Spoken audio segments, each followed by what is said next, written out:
Hello everyone, इस Shivani. I am third professional MBA student. तो इस वीडियो में हम लोग बात करने वाले हैं डिटेल स्ट्रेटेजी के बारे में। सबसे पहली चीज जो सबसे ज्यादा जरूरी है वो है टाइम टेबल। क्योंकि स्टार्टिंग में क्या है, ये स्टार्टिंग के 2-3 महीने तो बच्चे काउंट ही नहीं करते हैं। तो अगर आप अभी से अपने टाइम टेबल बना के पढ़ना स्टार्ट करते हो तो इट मीन्स कि आप स्टार्टिंग से ही रेस में आ गए हो।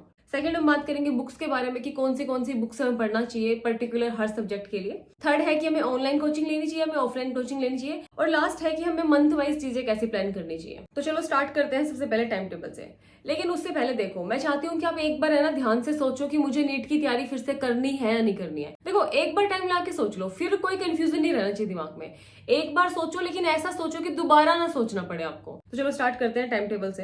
टाइम टेबल में जो सबसे पहले चीज होनी चाहिए ना, कि आप रात को सोने से पहले अपना अगला दिन प्लान करके सो। तो सुबह का टाइम बिल्कुल वेस्ट नहीं करना है। हम लोग पता है क्या करते हैं, हम लोग अपना सुबह उठते ही टाइम टेबल बनाना स्टार्ट करते हैं कि 6 बजे उठना, 6 से 6:30 ब्रश करनी, 6:30 से 7 ब्रेकफास्ट करना, फिर बायो का पहला चैप्टर पढ़ेंगे हम 1 घंटे में, आधे घंटे हम रेस्ट करेंगे। हम ये चीज करते हैं, आप भी एग्री करोगे। देखो, ऐसे टाइम टेबल का है ना कोई फायदा नहीं है। सबसे पहले यही चीज प्रॉमिस करो मुझे कि मैं आज से ये वाला टाइम टेबल बनाना छोड़ रहा हूँ। तो हमें टाइम टेबल बनाना कैसे है? देखो, हमें टाइम टेबल बनाना है, सबसे पहले अपना टाइम फिक्स कर लो कि मुझे इतने बजे उठना है और मुझे इतने बजे सोना है। अपने 8 घंटे की नींद आपको लेनी, कोई कॉम्प्रोमाइज नहीं करना है नींद के साथ। क्योंकि हम लोग क्या सोचते हैं, अभी स्टार्टिंग में ना बड़ा जोश होता है, हमारा खून बिल्कुल उबल रहा होता है कि मुझे तो इस बार नीट में सिलेक्शन लेना है। अगर आप 5 घंटे रात को सो रहे हो, आप सोच रहे हो कि मैं तो पूरा दिन में 15 घंटे पढ़ने वाला हूं, तो उससे क्या होगा कि आप सुबह ना 1 घंटे, 1.5 घंटे, 2 घंटे मैक्सिमम आप अच्छे से पढ़ पाओगे।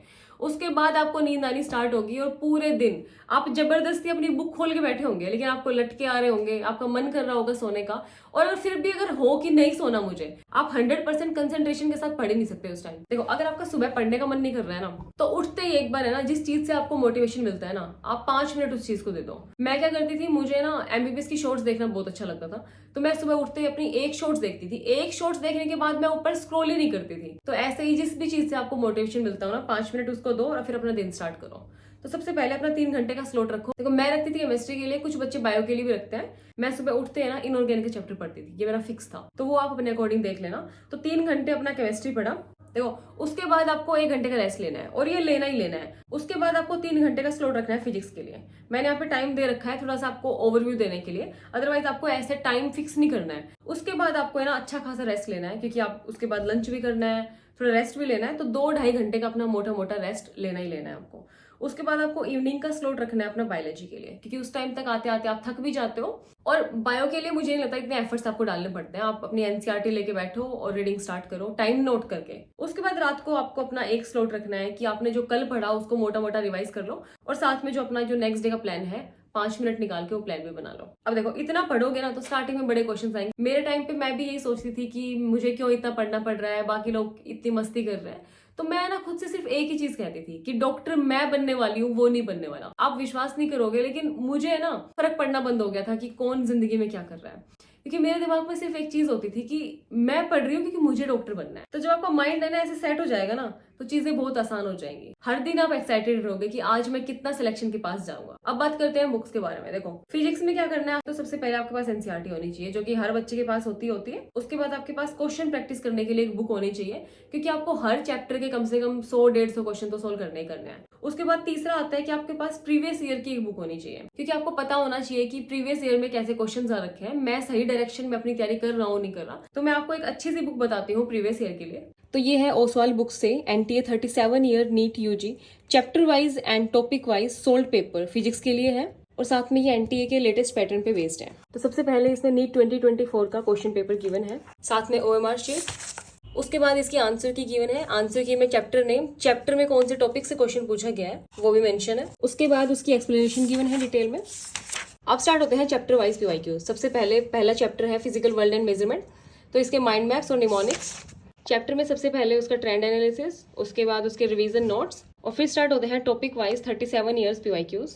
इसमें उसकी आंसर की गिवन है, साथ में उसका अच्छे से एक्सप्लेनेशन गिवन है। तो ऐसे करके सारे चैप्टर्स के इसमें 37 ईयर्स पीवाईक्यूज दिए हुए हैं टॉपिक वाइज, और लास्ट में 2 सैम्पल पेपर गिवन है इसमें आंसर के साथ। तो इस बुक का लिंक मैं आपको डिस्क्रिप्शन में दे रही हूँ, चेक करना।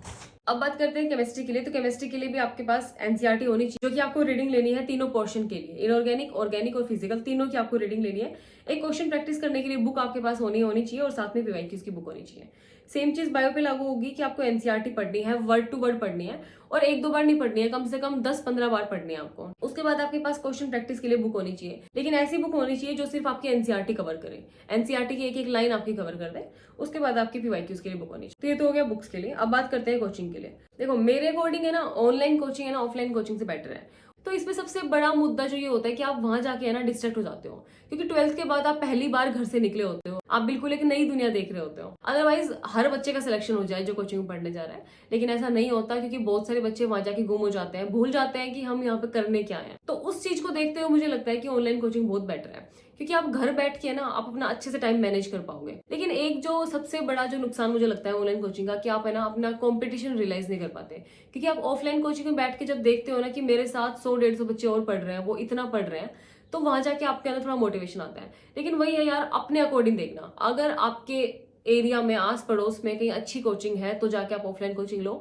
आपको लगता है कि मैं डिस्ट्रैक्ट नहीं होऊंगा, मेरे अंदर है इतना सेल्फ कंट्रोल, तो आप जा सकते हो। वही चीज ऑनलाइन कोचिंग में भी मैटर करती है कि आपका सेल्फ कंट्रोल होना चाहिए, लेकिन उसमें क्या है कि आपके घर वाले आपके पास होते हैं, वो तो आपको डिस्ट्रैक्ट नहीं होने देते। देखो सेम चीज है ना मेरे भाई पे लागू होती है। मैं उसका एग्जांपल लेके आपको बताती हूँ। मेरे भाई ने पिछले साल लाइब्रेरी ज्वाइन की, तो लाइब्रेरी में जाके उसने इतने सारे दोस्त बना लिए कि वो पढ़ ही नहीं पाया। तो अभी फिलहाल वो घर बैठ के पढ़ रहा है, और वो बहुत अच्छा पढ़ रहा है, सच में बहुत अच्छा पढ़ रहा है, क्योंकि वो बाहर जाके डिस्ट्रैक्ट होता है। तो ऐसे बच्चे जो बाहर जाके डिस्ट्रैक्ट हो, तो वो घर बैठ के पढ़ो। जैसे मेरा भाई घर बैठ के पढ़ रहा है, बहुत अच्छा पढ़ रहा है। और मैंने मेरे भाई को भी एक ही चीज कही थी, जो चीज मैं खुद से भी कहती थी, और मैं आप लोगों से भी वही चीज कहूंगी कि देखो कि आपको कोई भी एग्जाम क्लियर करना है ना, आपको एक बार अपना 101% देना ही पड़ेगा। चाहे वो आप आज दे लो या फिर 1-2 साल वेस्ट करके रो पीट के आप तब दे लेना। देखो एक बार तो आपको मेहनत करनी पड़ेगी। ये मैं सिर्फ इसी फील्ड की बात नहीं कर रही, हर फील्ड की बात कर रही हूँ। आपको हर जगह मेहनत करोगे तभी कुछ मिलेगा। तो अपना एक बार जम के पढ़ दो आप, ठीक है। देखो अब बात करते हैं मंथ वाइज प्लान का। तो आपको क्या करना है, स्टार्टिंग के जो 5 महीने है ना, जून से लेकर अक्टूबर तक है, इसमें आपको अपना सिलेबस कंप्लीट करने पे ध्यान देना है, और आपको बिल्कुल बेसिक से स्टार्ट करना है। क्योंकि आप अगर फिलहाल हड़बड़ी मचा दोगे ना अपना सिलेबस कंप्लीट करने में, तो जो आपकी बेसिक जो कॉन्सेप्ट्स है ना, वो हमेशा के लिए वीक रह जाएंगे। नवंबर रखना अपना बैकलॉग्स के लिए, जो चीजें आपकी छूट जाए। दिसंबर जनवरी में 2 महीने लगा के अपना अच्छे से रिवीजन करना। उसके बाद फरवरी में अपना सेकंड रिवीजन करना, मार्च में अपना थर्ड रिवीजन करना, साथ में अपना पीवाईक्यूज का रिवीजन करना। देखो पीवाईक्यूज आपको है ना अभी से लेके चलना है, जो चैप्टर करते जाओ साथ के साथ उस चैप्टर के पीवाईक्यूज भी करते जाओ। और अप्रैल आपको पूरा रखना है अपना मॉक टेस्ट देने के लिए। मेन फोकस आपका मॉक टेस्ट पे होना चाहिए, साथ साथ में आपको रिवीजन भी करते चलना है। तो ऐसे करके आपको अपनी सारी चीजें प्लान करनी है। देखो मैं आपको एक चीज बताऊं, आपको फिलहाल है ना बहुत बड़ी चीज लग रही होगी पढ़ना, लेकिन ट्रस्ट में आप एक बार पढ़ना स्टार्ट करो। आप अगर 1-2 दिन ये चीज फॉलो करते हो ना, आपका बिल्कुल रूटीन सेट हो जाएगा। फिर तो आप अपनी एक एक मिनट ऐसे यूटिलाइज करोगे, एक एक सेकंड आपको वेस्ट करने से पहले लगेगा कि कितने बच्चे पता नहीं कितना पढ़ रहे होंगे। तो एक बार कोई भी चीज स्टार्ट करने से पहले बहुत बड़ी लगती है, लेकिन एक बार आप स्टार्ट कर दोगे ना तो सारी चीजें बिल्कुल आसान हो जाएंगी। तो कमेंट्स में लिख के जाओ कि मैं आज से अभी से पढ़ना स्टार्ट कर रहा हूँ। और जो बच्चे अभी क्लियर नहीं है कि मुझे क्या करना है, तो अपना 1-2 दिन लो, ढंग से अच्छे से सोचो, और उसके बाद अपना पढ़ना स्टार्ट कर दो, ठीक है। तो इतना ही था आज के लिए। तो best of luck for preparation, और बाय बाय।